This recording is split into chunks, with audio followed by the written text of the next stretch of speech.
Hi, welcome to this video about NCS 5500 route scale. Here are the topics we'll cover today. How we can learn a full internet view on base systems. How we will monitor the ASICS resources with counters and streaming telemetry. And finally, how we will handle internet growth. Let's get started. In this video, we'll show you the routing scale of the NCS 5500, and more particularly, we talk about the line card and system not using external TCAM.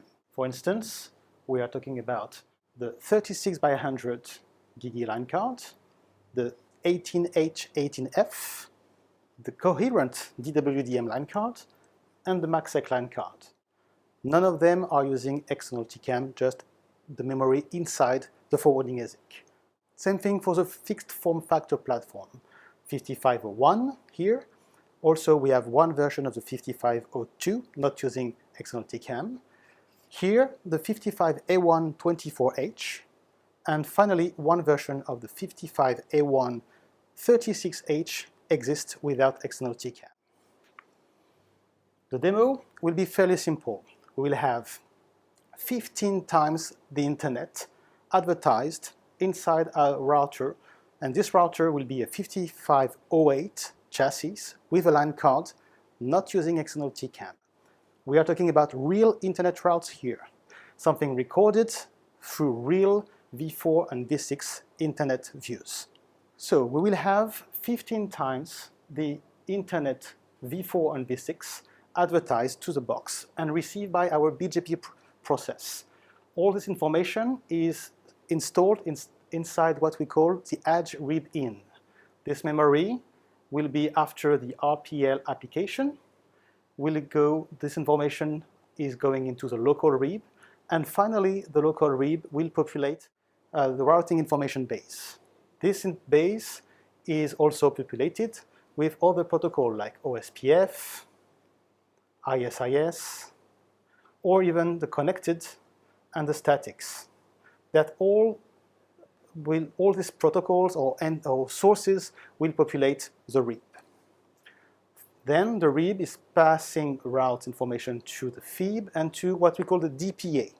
DPA is data plane agent. This data plane agent will use address family, V4 and V6, but also prefix length to decide where the route should be stored inside the forwarding ASICs. For instance, we will have different bases, the LPM, the LEM, but also in some other line cards we will have the external TCAM here. That's where the prefixes are stored, but also we'll have the next stop information stored here, and also the load balancing information, and the encapsulation database is also one that will be populated here. So it's going to be very important to leverage the different size of these databases, and to do so we will use the different prefixes and different prefix length we have to optimize the distribution. So let me show you now how we're going to do that with a real router. This is our 5508 with the line card we'll use, which is in slot 2. That's the one here. That is the 36 by 100 we will use for this test. Show BGP sum will show me how many prefixes are advertised from each neighbors. I have 15 of them advertising the full internet view, V4, but also V6. All the, so BGP indicates summary. So if I do a show BGP simply like this, for each prefix I will have information of next stop, AS path, but also local pref, metrics, etc. All the BGP attributes. I will have the same also for IPv6 unicast. This is my V6 routing table and all the path. So I'm talking about real routes here. That's a use case where the router is used in a peering role. I can also check the number of paths I have in total.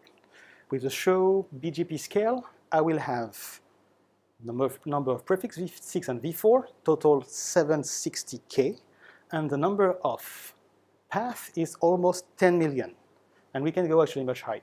And this is a memory it represents inside the routing processor. There is also ways to show this information with streaming telemetry. The router is generating streams of counters to a collector, and I can see in real time my V4 table size, V6 table, but also the number of paths, 9.9, almost 10 million paths. So in real time I can see that, and I can see how it evolves. That's for the BGP part. Now, if I want to take a look at my RIB, I will just simply do a show route. And here I will see that some routes have been learned through BGP, some others have been learned through static, and if I do the same thing for IPv6, I will see that I have routes learned by, they are connected, they are local, and some others are BGP. So this is the different processes that have been populating my RIB table. Now this information is passing through the FIB and the DPA, and here the important information will be the prefix distribution, because we want to optimize the way we're going to sort the routes. So I type show DPA resources IP route, location 0/2, which is where my LAN card is, and I can see, depending on the prefix size, how many entries I have. And that's very important because that's really where we'll do the optimization. And same things exist for IPv6. I will say the most important one for IPv6 being /48 present here. So that's all the DPA is receiving, and depending on the prefix length, I will decide where it should go, LEM, LPM, etc. So I will take a look at my controllers, show controller NPU resources, LEM for example, location 02, and here I can see the maximum size. For LEM I can store up to 786K entries, and what is currently used for, let's say, 410K for roughly 52%. Okay, and for for LPM now, I can see that I estimate the maximum number of entries at 430K, and I currently occupy 81% of this capability. This number, 430, is actually dynamic depending on the prefix distribution. It varies between 350 and 450, more or less, depending on the way you are sorting routes. So I do have still 19% available here. Same information is available through streaming telemetry. I can monitor in real time how many LEM entries I'm using, how many LPM entries I'm using. So that's really showing that 15 times internet can be stored in a non-TCAM system and still use only 52% of the LEM and 91% of the LPM, knowing that most of the new prefixes will come here, /24, /23, they are storing here. How does it work exactly? By default, all the prefixes are going into the LPM aside the /32. Not very useful for internet distribution where we have a lot of /24, /23, not that many /32. So that's why we've done the first improvement, which is a default mode when you run the system. We are using 32 and 24 in LEM, and the rest goes in LPM. And for IPv6, all the /48 are going in LEM, and the rest goes in LPM. That way we are leveraging the largest database, which is the LEM.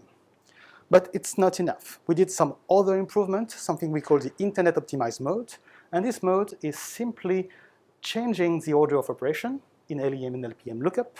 We don't change anything on the IPv6, all the /48 are going in LEM, but on the IPv4 side, we no longer give a lot of importance to /32, it's going into LPM. We are giving more precedence or more importance to /20, 23, and 24.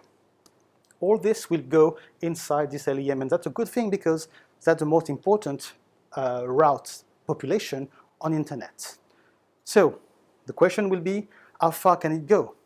We are using this growth projection based on the information available on these two Twitter accounts. BGP 4 and 6 table are showing every week the distribution of routes depending on the prefix length. That's a good thing because we can see a trend and decide which one are growing for IPv4 and IPv6. We see that /24 is the fastest growing population, and for IPv6 /48 is the biggest one. we can see that in the future it will go like this for LEM and LPM, and we can also identify where we're going to run out of resource. LPM, we have 786 entries, K entries, that's something around here. And for LPM, we have 430K, which is something around here. So we take the earliest date, and that will be something between 21 and 2022. So we can safely say that we can use this line card with the current growth projection between 2021 and 2022. Thanks for watching.